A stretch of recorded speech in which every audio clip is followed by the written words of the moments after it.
Navaraj Srimad Bhagavatam Go Premanande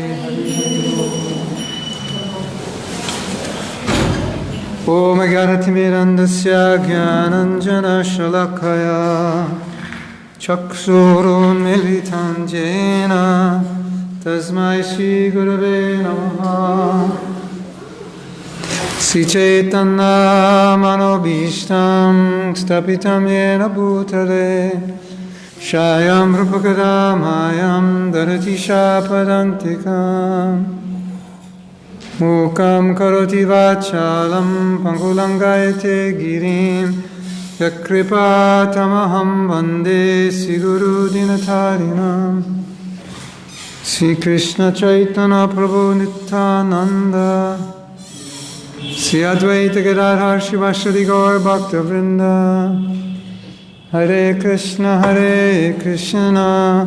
Krishna Krishna Hare Hare Hare Rama Rama Rama Hare Hare. So I want to read something. We'll finish reading. We began reading one purport and I didn't finish. It's the Srimad Bhagavatam, 9th canto, 18th chapter, text 40.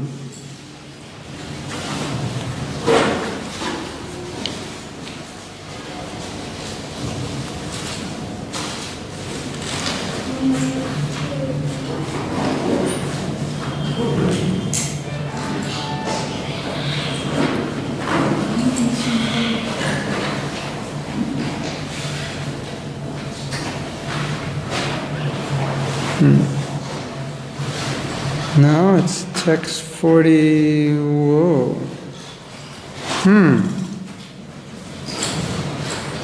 Maybe it's 48.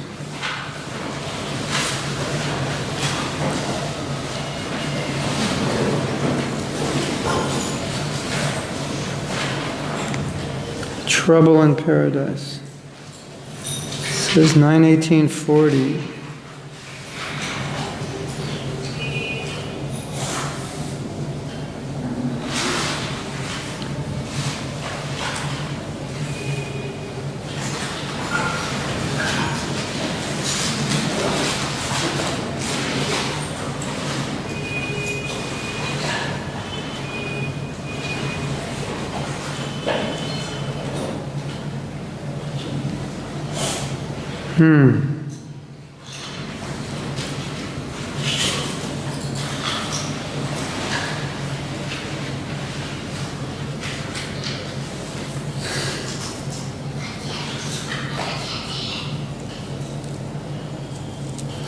Generally, unless one enjoys material happiness, one cannot attain renunciation.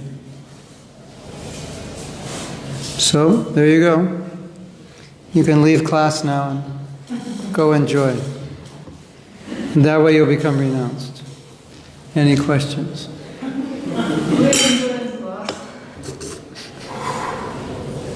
We're enjoying real sense gratification. 9:18:40. This is a purport.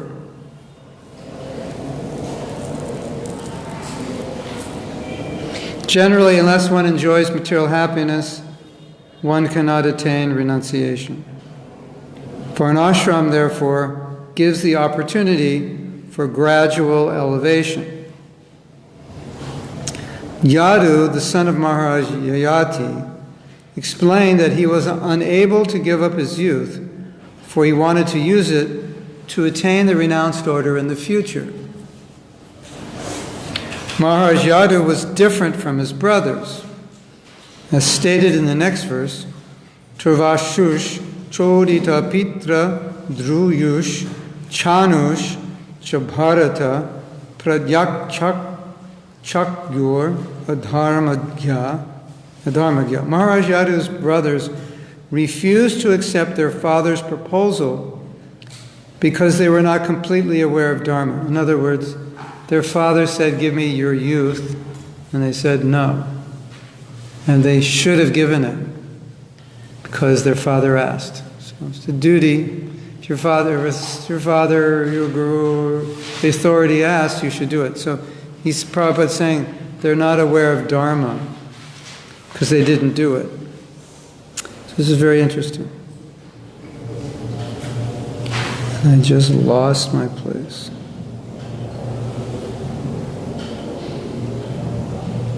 To accept orders that follow religious principles, especially the orders of one's father, is very important. Therefore, when the brothers of Maharaj Yadu refused their father's order, this was certainly irreligious. Maharaj Yadu's refusal, however, was religious. So what Prabhupada is saying is, Yayati asked all his sons, will you give me your youth? And all the sons refused. And Yadu refused, but Prabhupada is saying, although the other son's refusal was irreligious, his refusal was religious. So he's going to explain why he refused.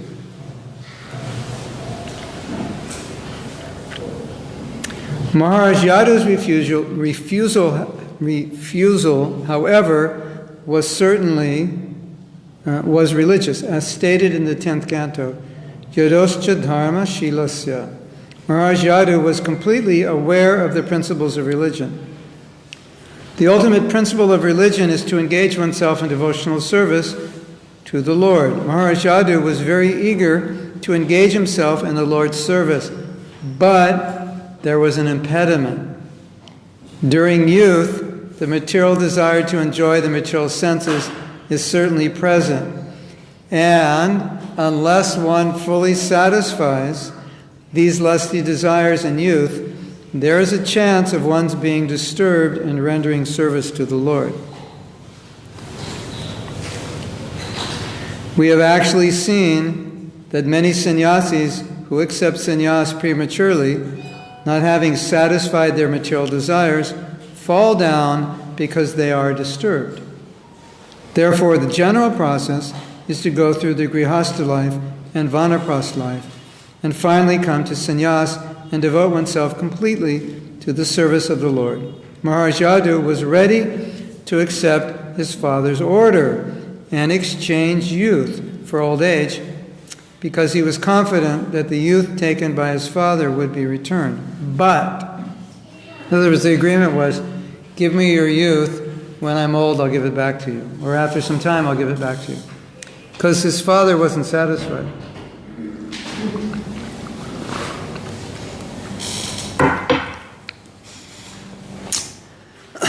And Yadu knew if he gave his youth to his father, he would get it back when he was older. But still he didn't give it.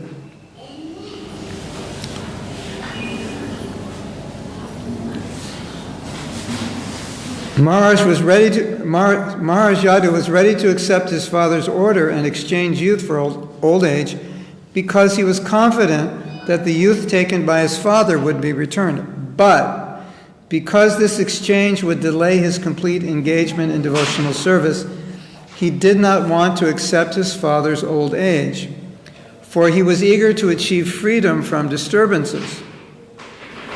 In other words, he was thinking, if I don't enjoy in my youth, then when I'm old, I won't be able to renounce. And old age is when you should renounce, right? Interesting, yes? It's right here in the purport of the Srimad Bhagavatam, the spotless Purana, is telling you you have to enjoy when you're young. It's interesting, right? And if you don't enjoy when you're young, when you're older, you won't be able to renounce. Of course, some of us already enjoyed in past lives and we're born renounced. That may be, but the degree of what you need to enjoy will vary. But because this exchange would delay, in other words, if he gives his youth, he'll be old and then he'll get his youth later. So Prabhupada is saying, because this exchange would delay his complete engagement in devotional service, he did not want to accept his father's old age, for he was eager to achieve freedom from disturbances. In other words, he just wanted to enjoy, get older, and then renounce as soon as he could. That's interesting, right?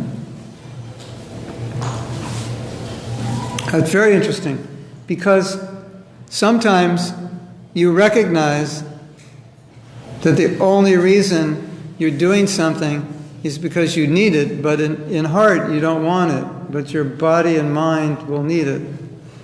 But your intelligence says, I wish I didn't need it, right? And I can't wait for the day to come when I don't need it. Right? But I need to get it out of my system. So it's a little, sometimes can be awkward for some people. Yes? Yeah, it's a really difficult situation. You know you need it, and your mind knows exactly it's not good for you.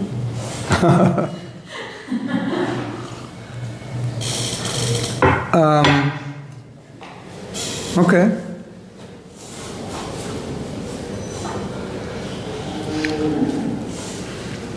Then how you deal with it, well, it also depends how old you are. Because even if you need something when you're older, then generally you'll say, well, I'm already old, so I shouldn't need it. Something like that. Or it wouldn't be appropriate. So that's also taken into consideration. And I think what you're saying is, I need it. It's like, I need to eat this because I like sweets, and if I don't eat sweets, I go crazy, but if I eat it, I'll get sick. Something like that?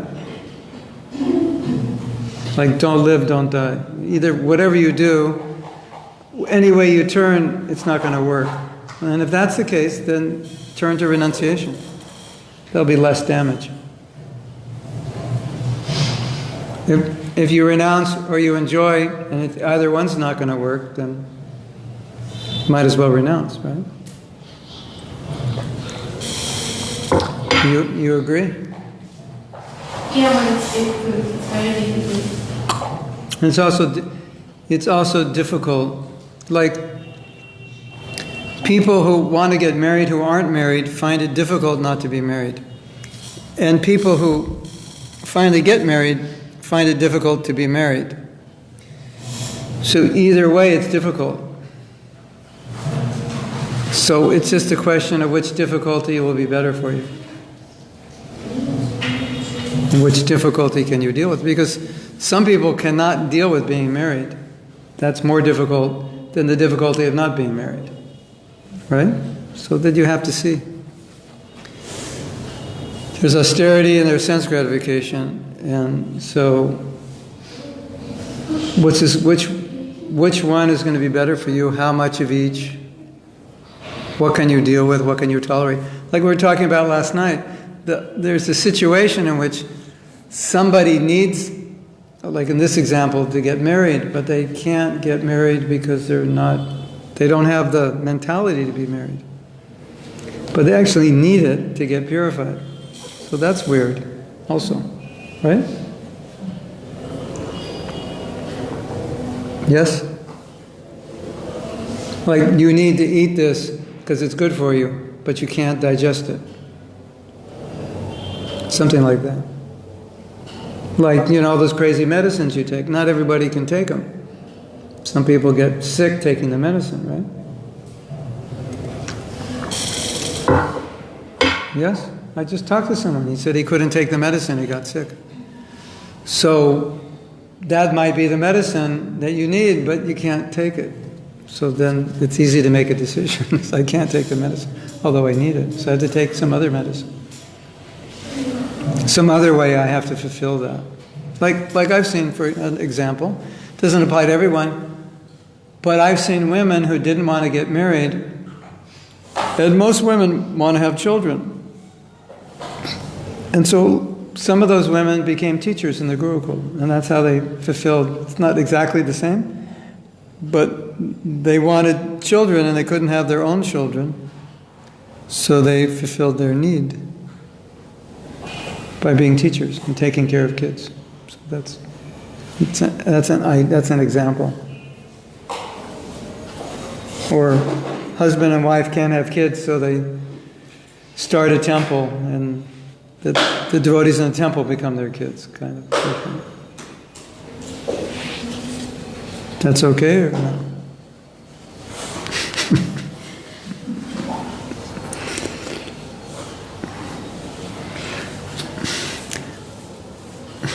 See, part of the problem is we start Krishna consciousness late, so there's so many things already messed up. So then you have to adjust. It's not like you start at the beginning and you can just do it properly. It's much more difficult now. So that's just a reality we have to deal with.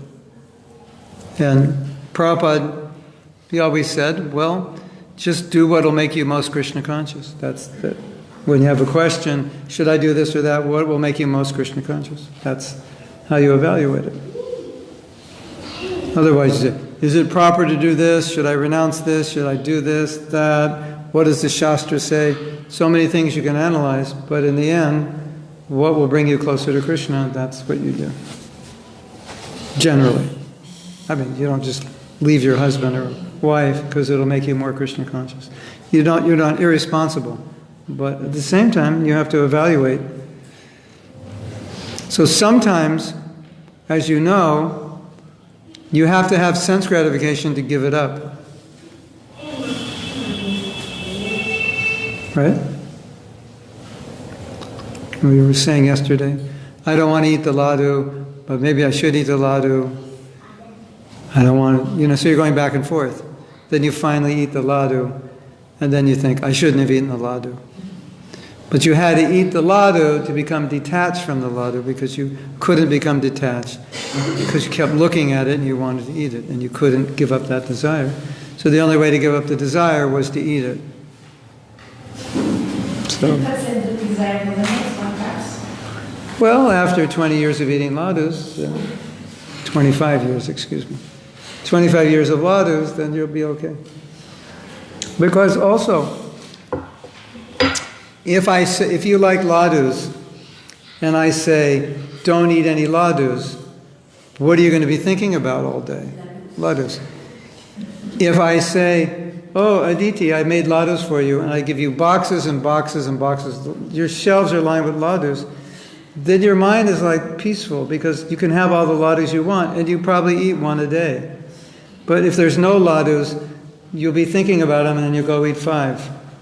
So, the idea of sense gratification, it's not as bad as it sounds. The idea is that when you have it, it's not as attractive as when you don't have it. And you don't have it and you want it, it becomes more attractive. But when you have it, it becomes more normal and you become used to it, right? Like maybe if you meet someone who's really wealthy, for them that's just normal. But maybe if you were that wealthy, it would go to your head. You wouldn't be able to handle it. So there is a psychology where when you don't have something, you hanker for it more than when you have it. I give the example that I've gone many, many days where I don't eat grains. It's just I eat quinoa instead of like just quinoa and vegetable or something and fruit in the morning. And then Ekadasi comes, and then I think, oh, today I can't eat grains. And so that's the day I think about grains.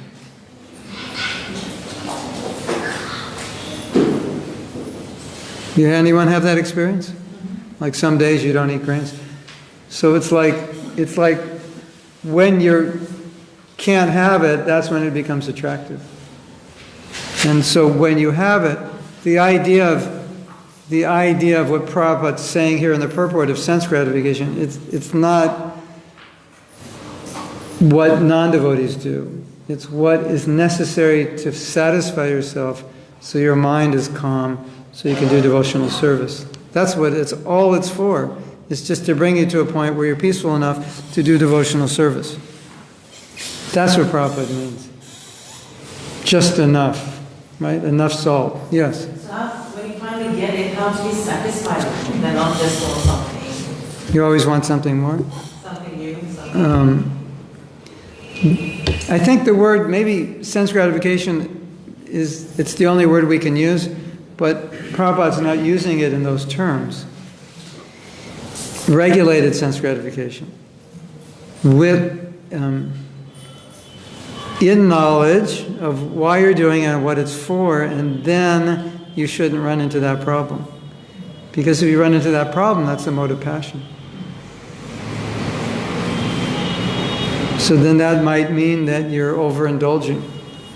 And then the overindulgence creates the desire for more of it, like a drug.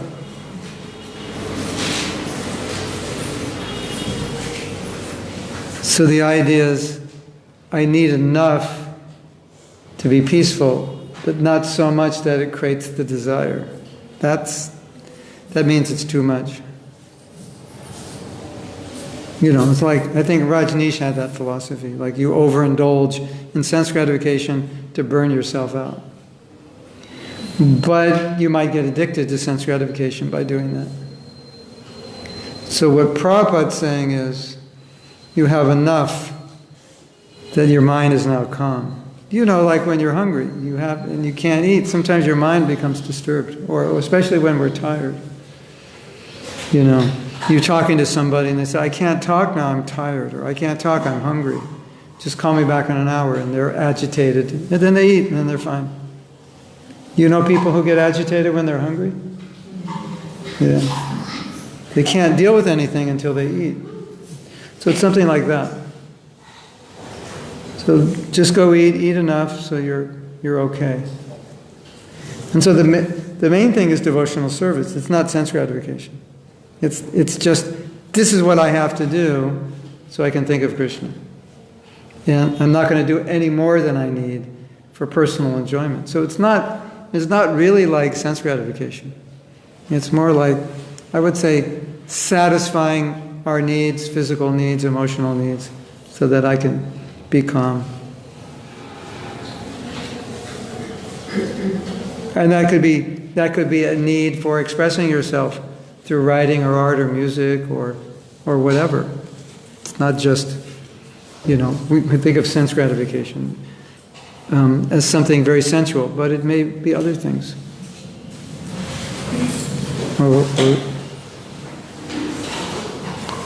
Like I need to produce, I have a talent and need to use it in service.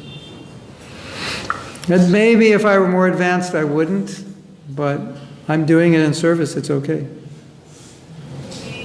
And someone might say, well, how do you know? Well, one reason you know is if you're always thinking about it. I'm always thinking, I need this, I want to do this. And if you just do it, you stop thinking about it. But that desire to keep doing it, that just means we're not well situated in Krishna consciousness.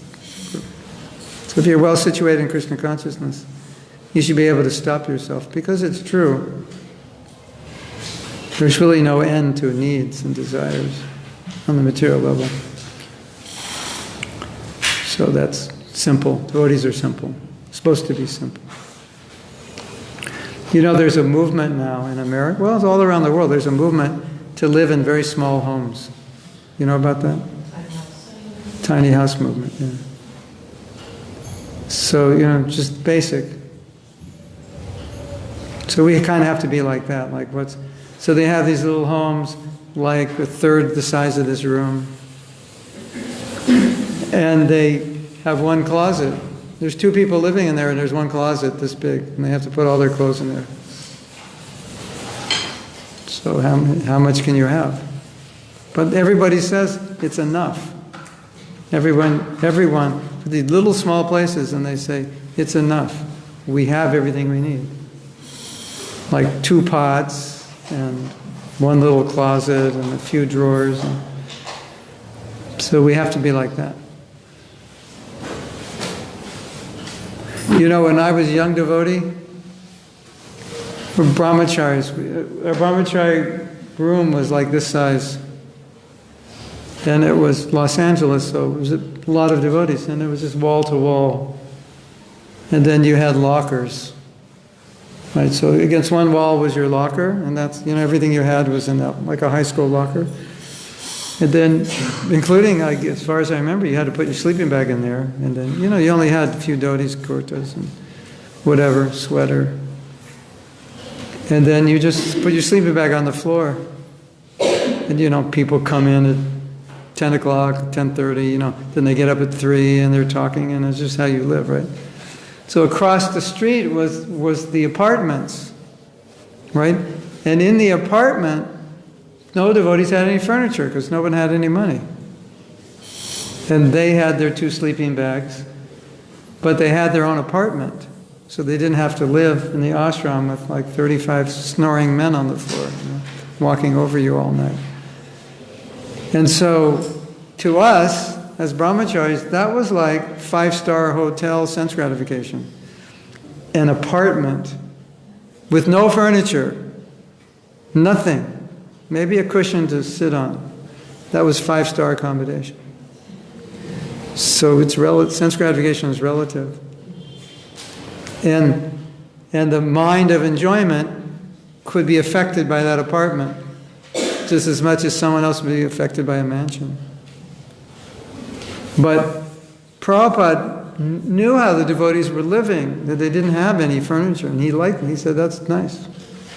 He said, oh, my grihastas are nice. They don't even have furniture. They're renounced.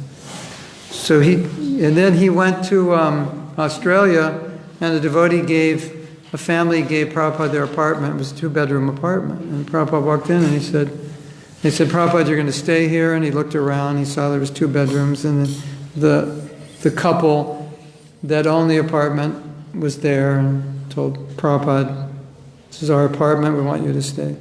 Then Prabhupada said, how many families live here?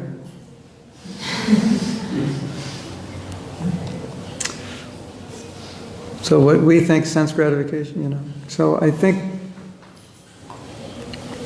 maybe we should say the bare minimum that you need to satisfy your senses so that they calm down and you don't want more. The whole idea is that you've got what you want, so it should satisfy you. And if you do it that way, you're doing it right. At least as a devotee, it's like, how much do I need to eat to be satisfied? And so adyahara, eating, it also means collecting. So how much do I need to collect?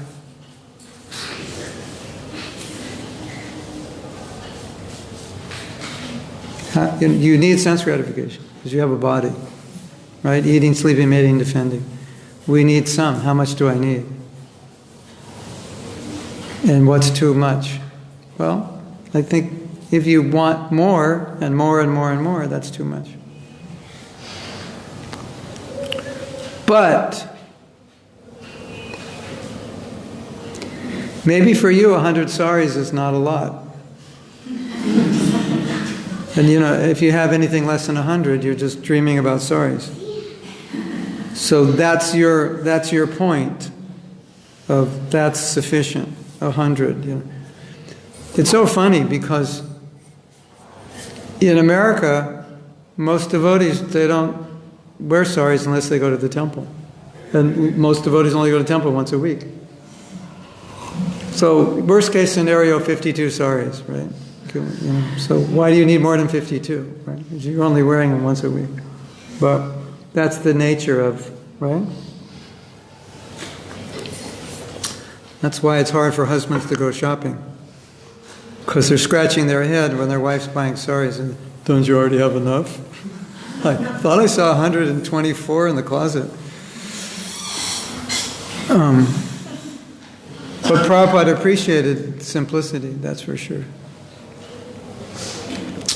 But the fact is that maybe you have to buy 100 saris a year so that when you're 50, you're like, okay, I'm sorried out, and you're just giving them away.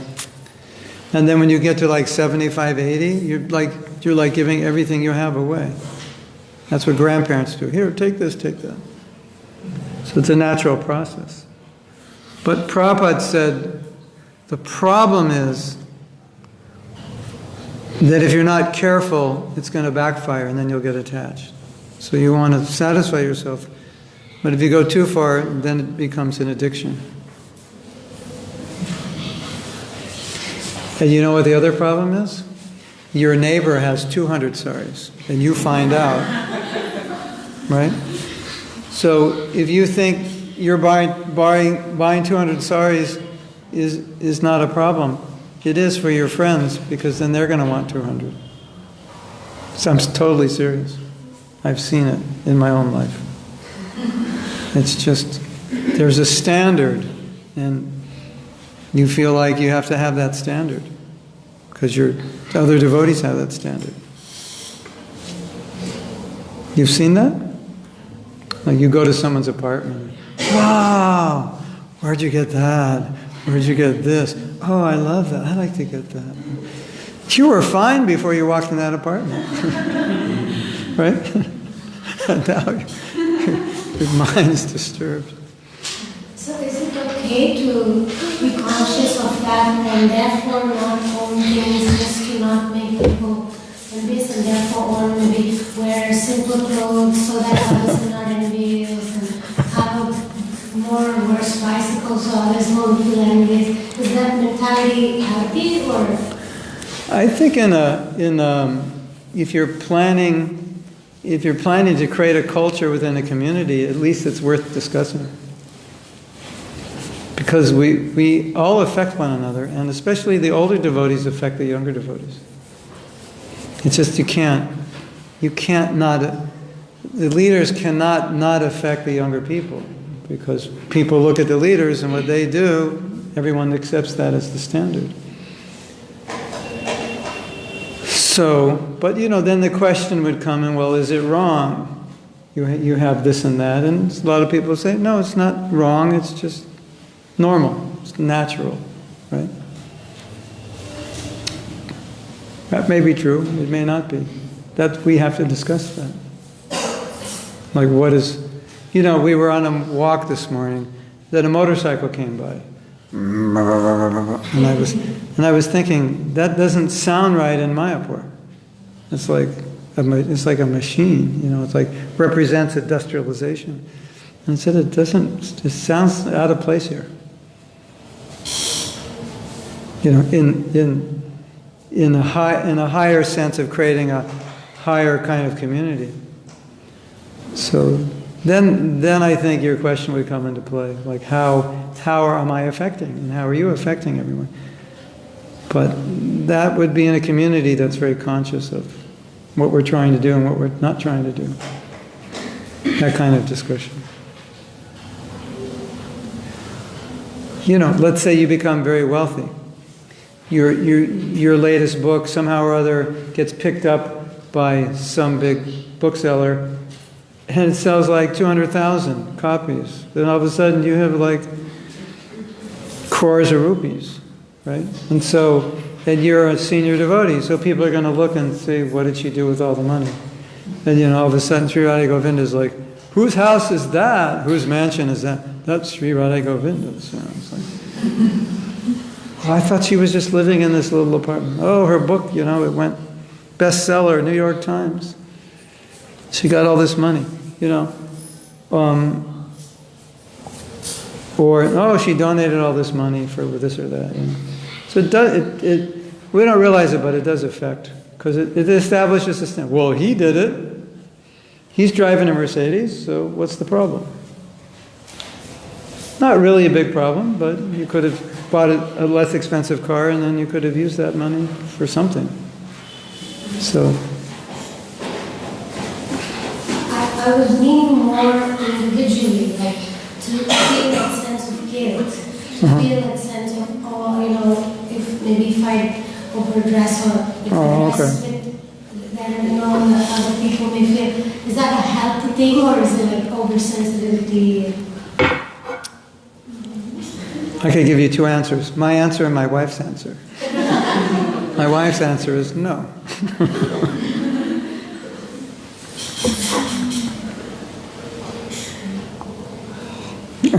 You'd have to be conscious if you're affecting people in a certain way by what you're doing.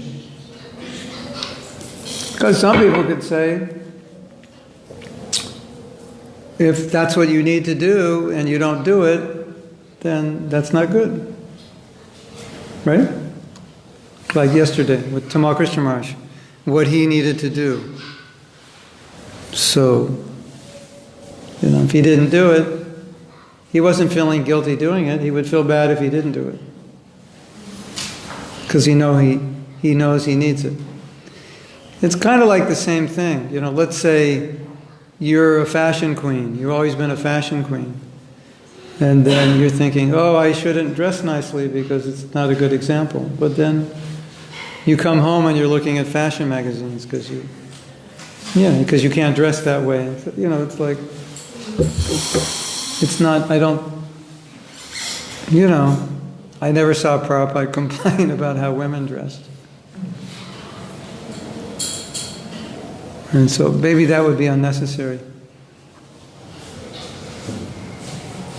And from what I can see, everybody has a nature, and so they have to live that nature, and they shouldn't feel guilty. It's like who you are, right? And so if you feel guilty about who you are, then that could become weird. Yes. You had? Sri Prahlad once told the story that when he was 5 years old, he was the only child in New Zealand at the farm that had a bicycle, and the other children were probably jealous, or they said, oh, it's Maya. So he stretched his bike, and when his father found it, he said, why did you do this? He said, well, it's Maya, Dad. I thought that was Maya. Yeah. He was a child.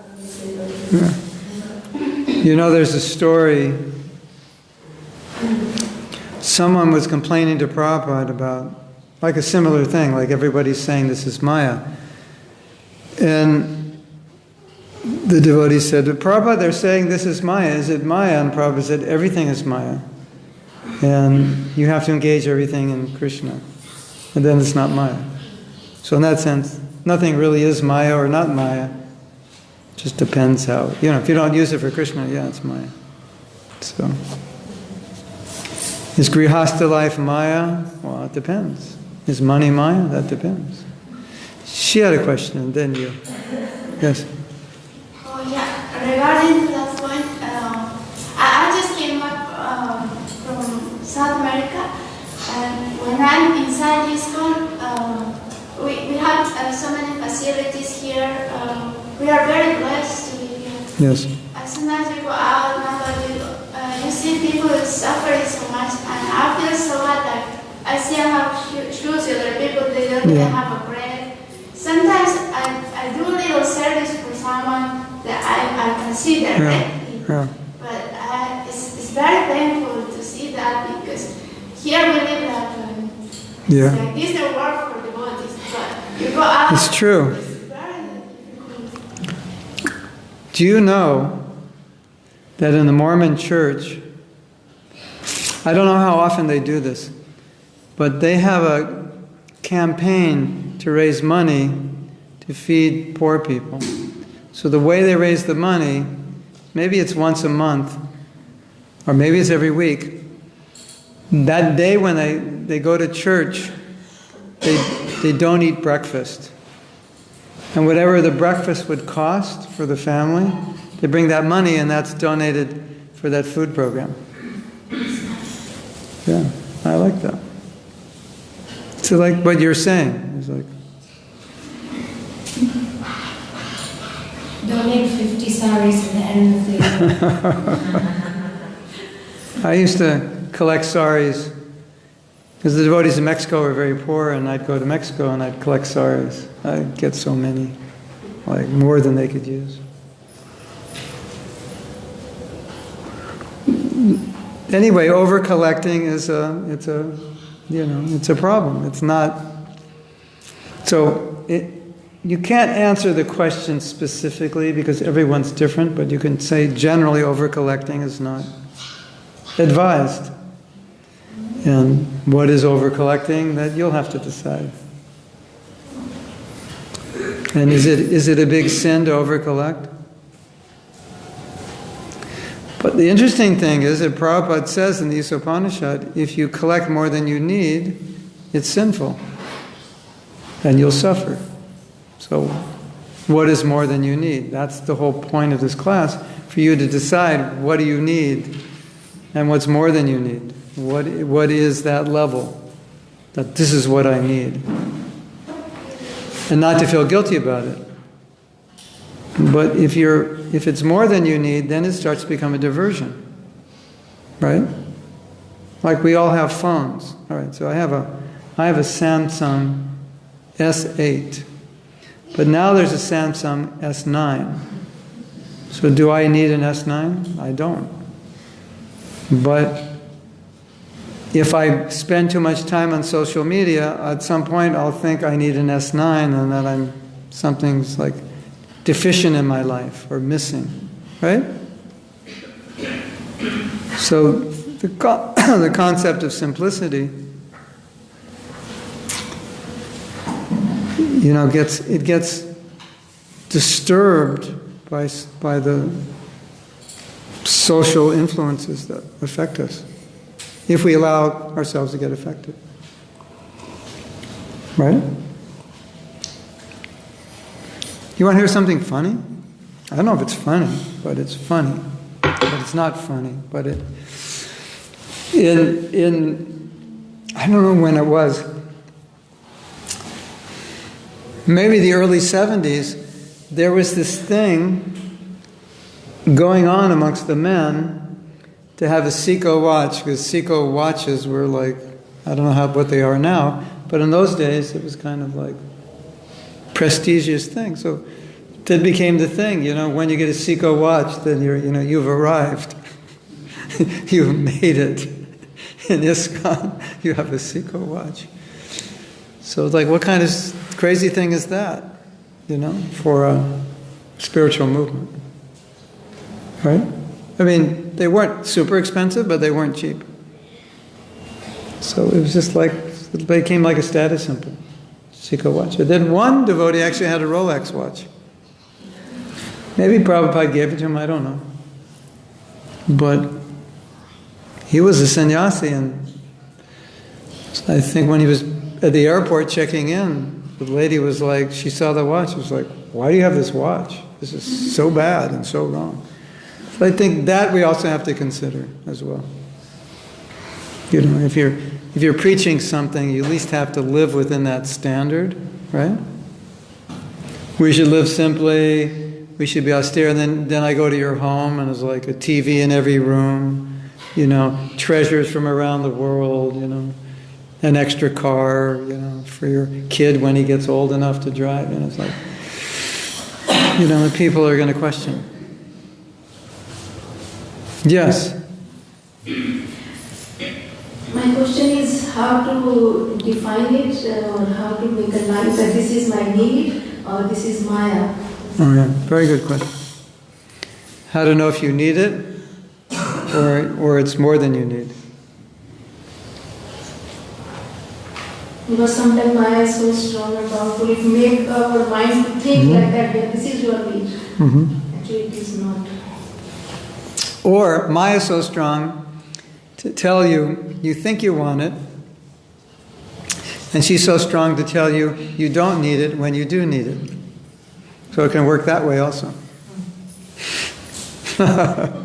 You understand? You think it's Maya that you need it, but it's actually Maya telling you don't need it when you do need it. How to know it then, because I'm hungry, I am not hungry.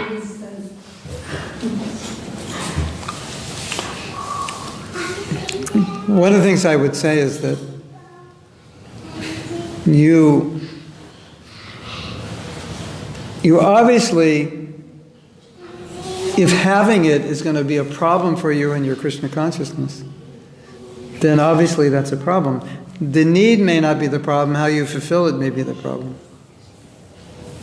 How you satisfy that need. That could be a problem. So I wouldn't say needs in and of themselves are the problem, because sometimes you can't control those needs. They come along with your particular body and mind, but how you fulfill them could be more of a problem.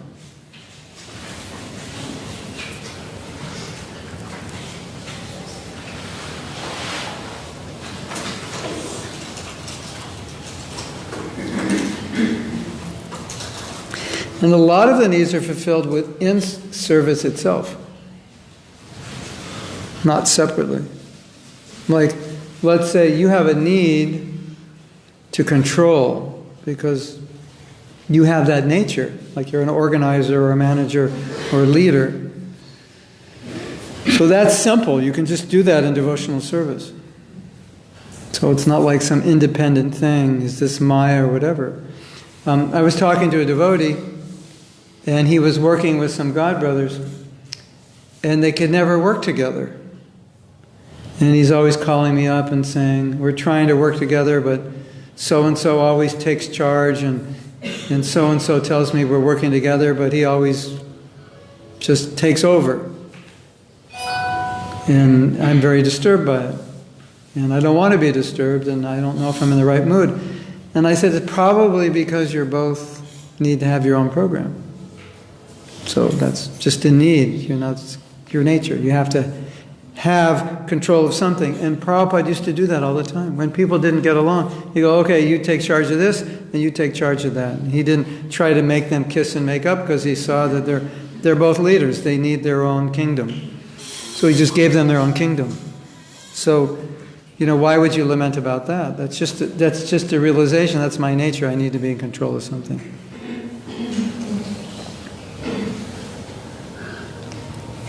I have that nature also. And I know it's my nature. It's just so I use it. Like, they say, why don't you teach like at VHE or MIT? I can't teach a course somebody gives me. It would be completely boring for me. So here's the course, here's the syllabus, and I'm like, I'm supposed to teach that. I'm like, just give me the course and I'll create it. That's my nature. I'm very independent.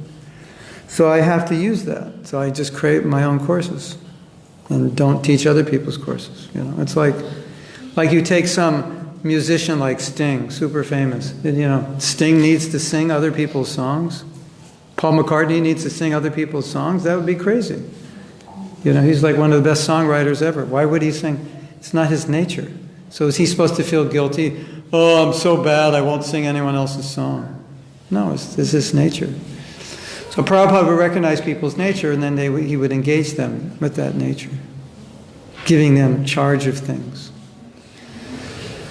So I think part of the answer to your question is the ability to recognize your nature and not feel guilty about it, and say, this is just what I am. I need to be in charge, or whatever that nature is.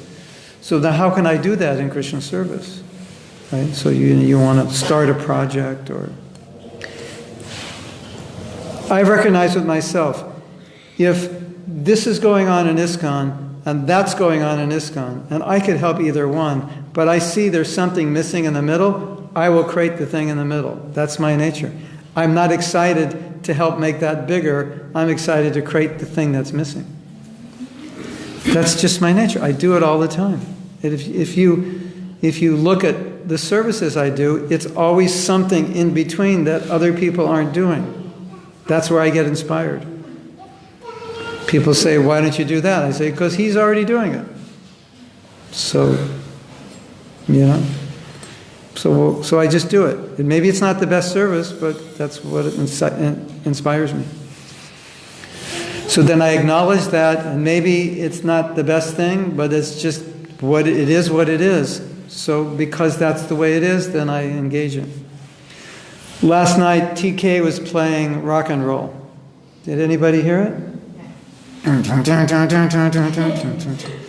So TK must be like 55 or 56, something like that, right? As far as I know. So you think, that's kind of old for rock and roll, isn't it? Generally, it's like 20. And he sang a song. We just went there to check it out because I wanted to see how the Bengalis liked it. I couldn't tell if they liked it or not liked it. Because they weren't moving. They were kind of samadhi'd out. Right? I mean, I kind of could see they like it, but they weren't. But anyway, so he sang one song. Maybe you heard it. It's like something like "I love rock and roll" or something. It's my nature. It's my nature, yeah. Rock and roll is my nature. So he was explaining about nature. So he's he loves it, he has to do it, and he's unpretentiously 57, traveling around the world, playing rock and roll. And it's like, he's got no problem with it. It's just, this is what I do. He might think in the back of his mind, maybe it'd be better I didn't, but he's figured out how to use it to get people to chant Hare Krishna. So, he knows, this is my nature, so if I can figure out how to get people to chant Hare Krishna by doing this, then, yeah, I can use my nature. So it's something like that. Like, it's a recognition of, I need 163 saris, 162 is too little, 164, that'll be too much, just 163. And don't go crazy and kill yourself over that. It's just, this is a reality, I need it. Okay, just go buy it. And then forget about it, right? Then I need this size house, and I need this service, and this. Okay, just do it and forget about it. That's the idea. And just, so you know your nature by acknowledging it. This is like what I need, It's you do it every day when you eat. You know how much to eat, right? So I think it's very similar to eating.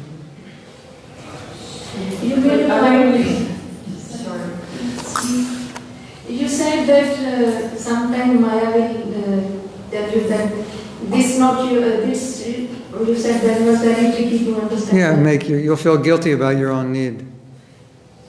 You have a need, and she's making you think you shouldn't have that need. And then you don't, then she gets you to not fulfill that need, and then 2 years from now you go crazy because you didn't fulfill it. And now you go overboard fulfilling it because you lost 2 years. That happens. You've seen that? I don't eat any ladus, right? I go, I'm not eating ladus, and then 2 years later, I raid every ladu shop in Bengal, and I just eat ladus all day because I should have been eating ladus, right? So now I'm 730 ladus behind because I didn't eat any for 2 years. And then I just eat ladus, so that happens also. You suppress something you should have engaged, and then you hit a point where you're starving for it, and then you overindulge in it. So how to make a balance and this is my nature, this is my need, and this is not Maya, and then yeah, to the point, it's like eating. You know when you've eaten enough, and you know when you're eating too much. Right? Yes?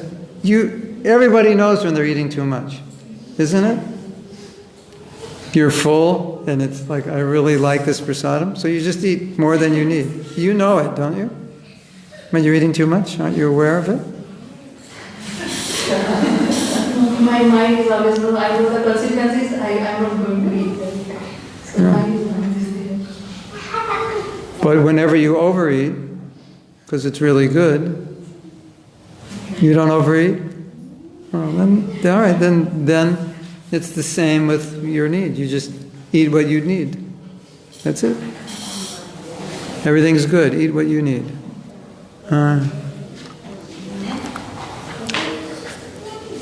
I was just thinking that most of the needs are not so straightforward like eating. Like you can tell when you are hungry and when you are full, but it's not like... That may... I can't think of an example right now, but... Well, I have to repeat. I remember I should repeat the question. She's saying most of the needs aren't straightforward. When you actually start to understand what the needs are, they'll be straightforward. There's only 6. So it was There's only 6 Maslow's 6 human needs. Like when you understand what they are, then it's very easy to see. Like Sri Radhe, Govinda, you have a need to, you have a need for growth. It's a very strong need for growth. And what's the last human need? Contribution, right? I also have the same needs, very strong. Because I know what those needs are. It's like, oh, that's a human need to grow. That's a human need to give, a human need to be secure, a human need to feel, they call it significant, but it's more like to feel that your life is of value. We need affection. We need variety.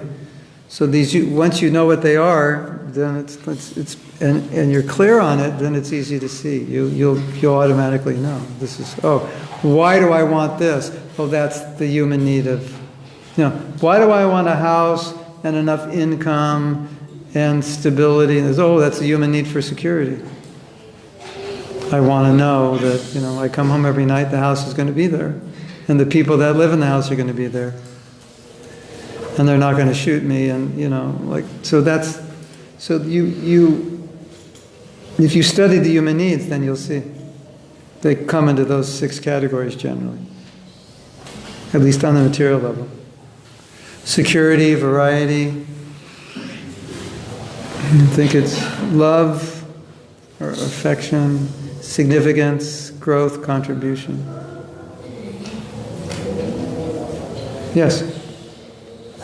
You mentioned earlier about trying to make a difference in the community, society by doing something different or something that is maybe better or ideal.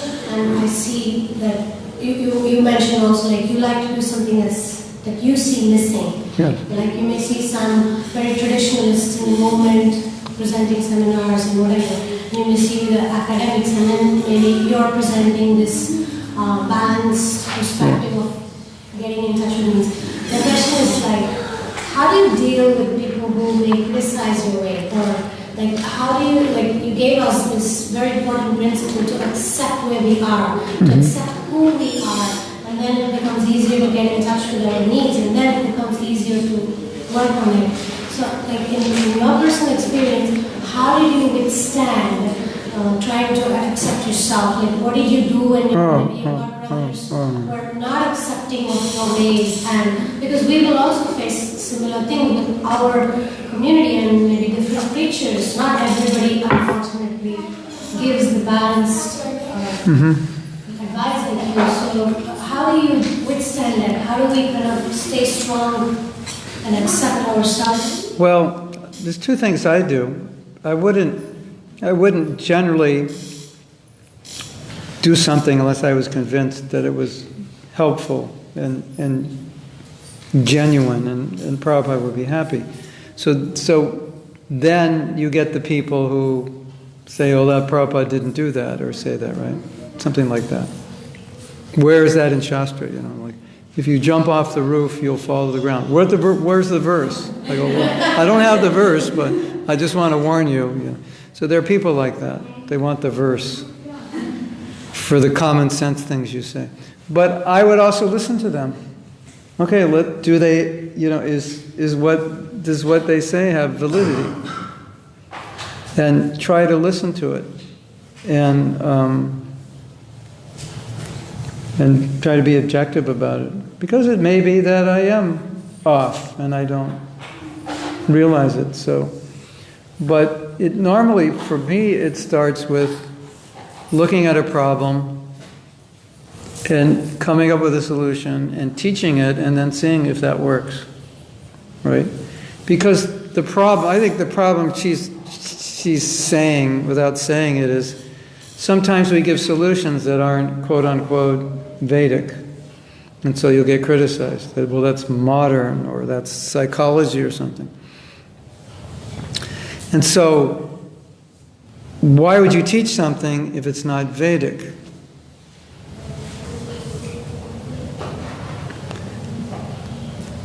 And my answer, at least personally, would be is because I see, I wouldn't say it's not Vedic. I mean, if something works and something's true, is it not Vedic?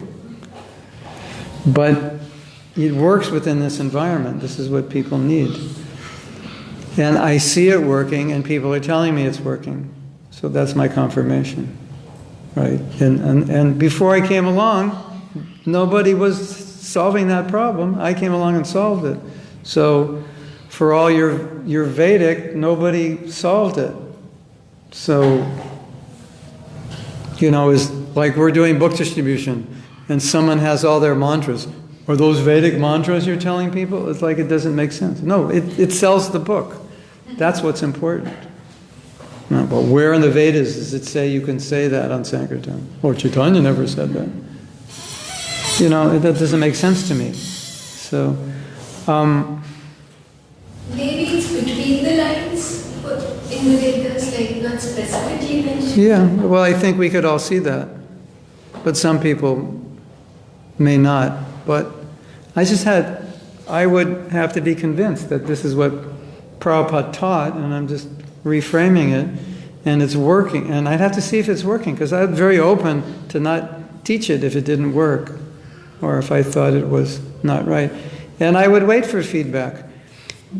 But there's a difference between getting feedback from God brothers who like what you're doing and feedback from those who don't like what you're doing. Because generally the feedback I get from those who like what I'm doing is very helpful. But the feedback I get from those who don't like, I can't understand why they're saying what they're saying. It's like they don't understand what I'm doing or something. So in that case, I think, well, they're just coming from a certain perspective and they want to fit everything within that perspective. And what I'm doing won't fit in that perspective. And I have to, I have to make peace with that what I'm doing, I see it's working, it's helping people. And this is the paradigm I'm using. And until someone can definitely prove Prabhupada wouldn't like it, then, like, you know the story when this devotee named Vaikuntanath, he got second initiation after his wife. So Prabhupada sent the letter and said, have your wife give you the thread. So his wife is giving him the thread. Usually your guru gives the thread. Have your wife give you the thread and chant the mantras. Whoa. So what's that about?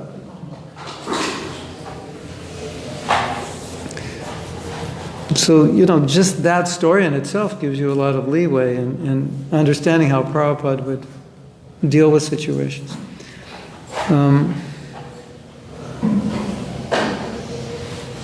Maybe more specifically, I would say, if I see something that I think is wrong, something that is being taught that's not correct, or a culture that's developing that's not healthy, then I want to do something about it. However I can do it. I got the fire out.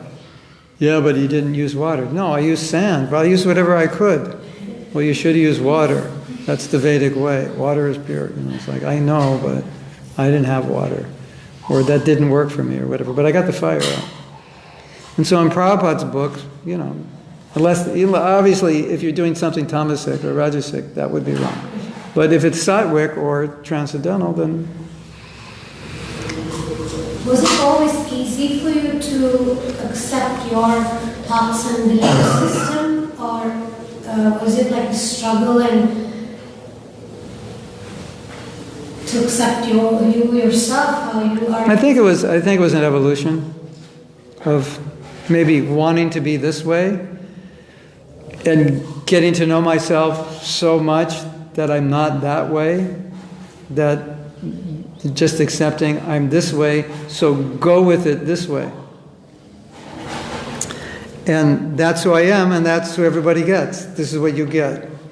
If you want this, you'll have to go to somebody else, because I'm not that. This is what I am, and if you like this, this is what you get. And because I can't be who I'm not. So why should I try to be? Right? So it was just, I think as you get older, you just become more aware of what you're like. And I think as younger devotees, we're all trying to be like one person. Like this is what it means to be a devotee, and pretty much it's Prabhupada. So we're all trying to be like Prabhupada, to the point that during Prabhupada's times, some devotees would talk like him. They would actually talk with some occasionally accents like him, or the grammar he used. And so, that to me, I've found that very strange. Like something was wrong with that. So like be yourself. So,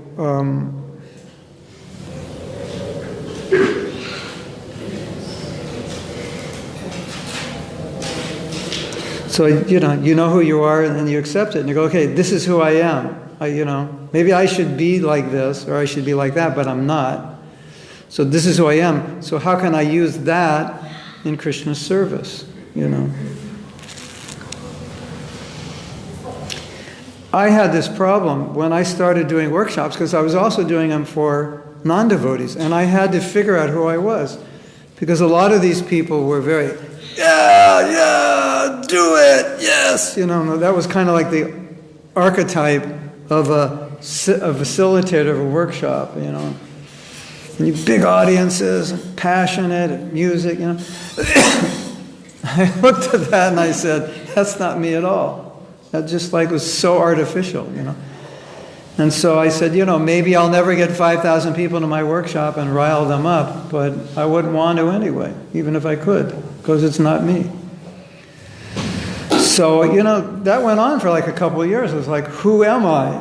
And at a certain point, it was like, what a stupid question, who am I? You already know who you are. But it was like, am I supposed to be you? Am I supposed to be you? And I thought, this is crazy. I have to be who I am. Do you know, when the devotees went to Prabhupada and said, Prabhupada, we want to train devotees how to distribute books. And Prabhupada said, it's artificial, because every man is his own genius. So don't try to make him someone he's not. Let him do it the way he does it. So that's how it worked for me. It was just just accepting. Now, I remember when I was a brahmachari, I was learning shlokas. They were coming out of my ears. And I gave a class, and I quoted so many shlokas, I put everyone to sleep. I mean, literally, I was boring everybody, because I would be 3 sentences shloka, because I was memorizing shlokas. I could go through the Bhagavad Gita, and any topic I was talking, I could just go in my head through the chapters and pick shlokas out. And it was like that I was really into shlokas. And I had some ability with language, and I could pronounce the Sanskrit, and I know what the words meant, and there was a certain point in my life where I saw a certain need, and I made a decision that I'm going to fulfill a certain need in ISKCON, and it's not going to be highly philosophical, laden with shlokas, because you're going to get that anyway from everybody.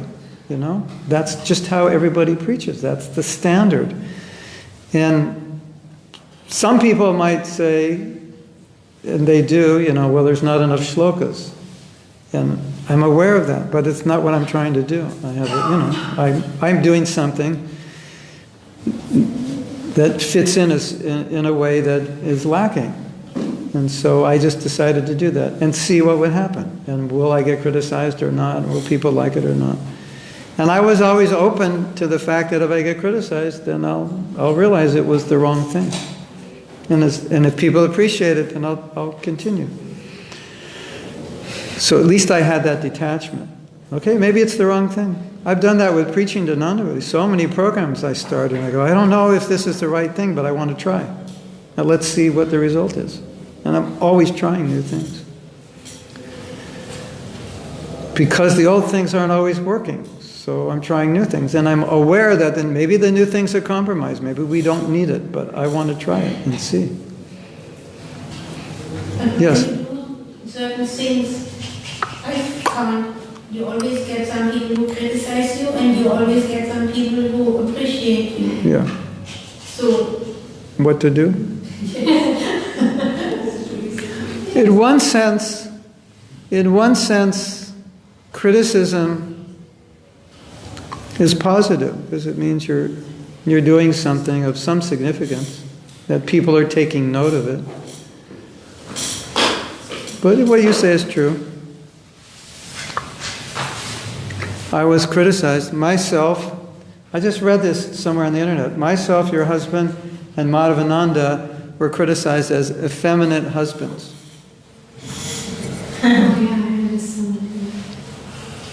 Feminists or something like that. Yeah, whatever a feminist is, I don't know.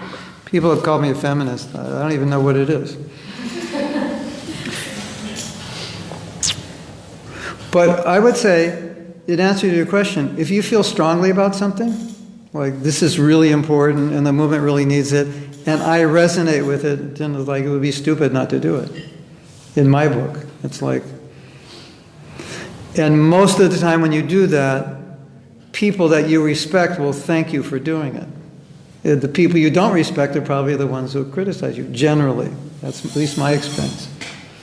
So to get criticized by people you don't respect is not so bad, and you kind of expect that they're going to do that because they're trying to do something different, or they're on a different wavelength, right? Anyway, we're all different. So, like when you get criticized, a lot of times what they're saying is, you're not like me. Why aren't you like me? Isn't it? And the other people are saying, Prabhupada never did this, or you're not like Prabhupada. And it's like, there may be truth in it and there may be no truth in it. And you have to evaluate it, openly. But inspiration is the most important thing. What you're inspired to do. And another thing? You don't know the effect of what you're doing. It may have little effect while you're alive, and it may have super effect when you're gone. Sometimes I've given classes that I felt were extremely important for devotees. And I know that the class is going to go unnoticed because my audience is a few people here and a few people online. It's not like 1 million people or 10 million people are going to hear it.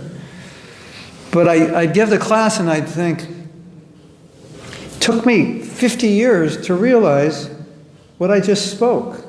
I couldn't have spoken this even 3 years ago. It's taken this long to realize. I think this is really important for younger devotees. They don't have to wait 50 years, And I can't go tell everybody, hey, look at me. I've got these realizations. But I would feel that way. And part of me was thinking, maybe 50 years from now, someone's going to hear this class and go, oh my God, he spoke this 50 years ago. This is so pertinent to ISKCON today. And they make a book out of it, and all of a sudden Mahatma Das is world famous, and doesn't do me any good. I can't enjoy it. But so that can happen also. If you're convinced something's important, then you do it. And what they've found is that the success of anything is based primarily on timing, more than anything else. Not how valuable it is, not how the strategy, not how well sourced it is, not your team, but the timing. So maybe you do something and ISKCON's not ready for it. And they're ready for it in 50 years and you're gone. And, and it just takes off, and it becomes, like the GBC is making a whole program based on your book and courses and, level 2, level 3, and it's all taken from your book. And you have no idea, because while you were alive, it was like your book, you sold a few thousand, and it was like that, nothing, no bombs, and nothing got shaken up, and it didn't really solve the problem, and nobody really cared, and you don't know. I did a CD,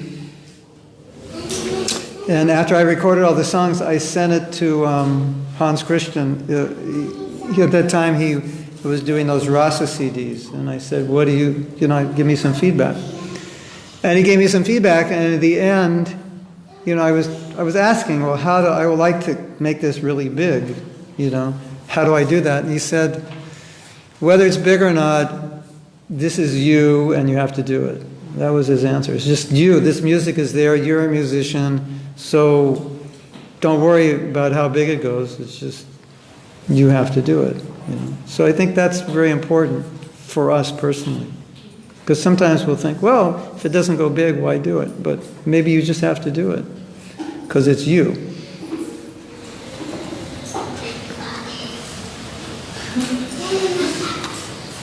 Is that okay? Or you wanted... Did that help? Or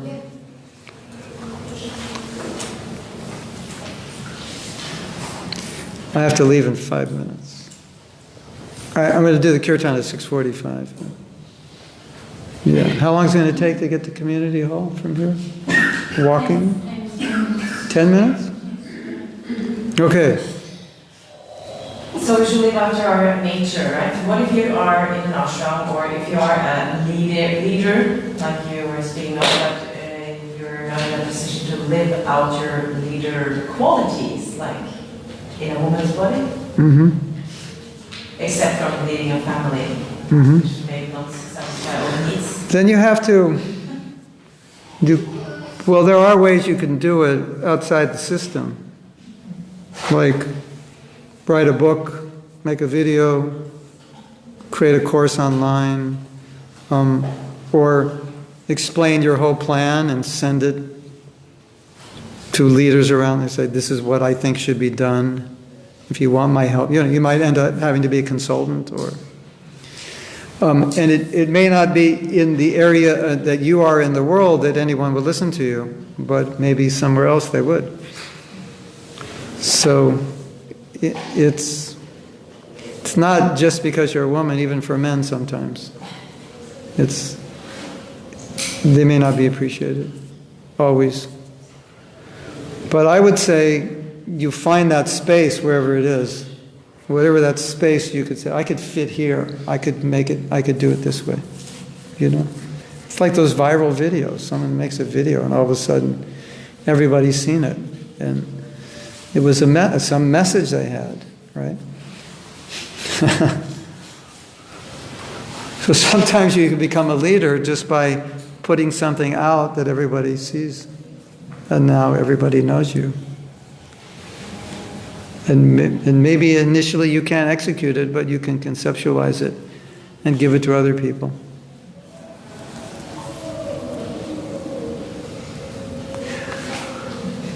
Or create your own team and do it amongst your own people who are fine with women leading. There are people who will be fine with it, for sure. Do you know what one lady said? The funniest thing she said. She said, the most valuable things in the world are in the cemetery. And then she explained, in the cemetery. Graveyard. She said, all those dreams and desires that were unfulfilled and people died, they're all in the cemetery. So whatever your inspiration is, you don't want to die with it in the cemetery. So, ISKCON is what it is, and ISKCON is changing, and your temple or area in the world is what it is, and you've just got to work with it. And even if you're a sannyasi guru GBC, you still have some restriction. You can't just always just conceive and do it. You have to work in different ways. And you may have to wait years before people even think it's a good idea, who would want to support you. So you just think, okay, I have this idea and it's a passion, I want to do it. Don't let it die, and just keep thinking, little by little how you can do it. Is that okay? All right. Thank you for coming. And I can't answer your questions. She wants the kirtan broadcast. Yeah. She asked a question in class and she wants me to answer it. Okay, here it is. I am a very independent person who also likes to be in charge. That's my nature. But Srila Prabhupada wants us to cooperate with each other. So it seems to be contradiction. Is it not that we have to cooperate even if we don't want to please Prabhupada? She means if we want to please Prabhupada. Yeah, I don't think it's a contradiction. If you want to be independent, not cooperate with anyone, then it's kind of like you're saying, I know better than everybody. And Prabhupada said, everything happens in groups and teams. So you're going to have to cooperate with your own team, that's for sure, right? And I think there's a balance there. To think I don't have to cooperate with anybody, it's not realistic. It's not the way the world works. You can be independent, but you can't be completely independent. It doesn't work that way. Right? I mean, you can try, but it doesn't work that way. Okay? We're going to go. Srila Prabhupada ki jai. Go Premanandi Hari.